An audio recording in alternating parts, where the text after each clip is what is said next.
কোটা আন্দোলনের মধ্যে বন্ধ করে দেওয়ার ২ সপ্তাহ পর খুলে দেওয়া হয়েছে ফেসবুক সহ অন্যান্য সামাজিক যোগাযোগ মাধ্যম।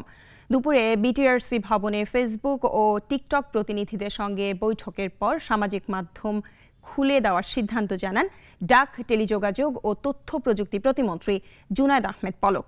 এর কিছুক্ষণ পরে সারা দেশে চালু হয় সব সামাজিক মাধ্যম। প্রতিমন্ত্রী জানান, নিয়ম মেনে চলার প্রতিশ্রুতি দিয়েছে সোশ্যাল মিডিয়াগুলো। যে কোনো গঠনমূলক সমালোচনা আমরা সোশ্যাল মিডিয়াতে হোক, সামনাসামনি হোক বা গালাগালিও আমরা কিন্তু অবশ্যই আমরা সহ্য করব, বা সেটা আমাদের সব প্ল্যাটফর্মে আমরা অ্যালাউ করছি, কিন্তু একটু সতর্কভাবে আমাদের আচরণটা করা দরকার।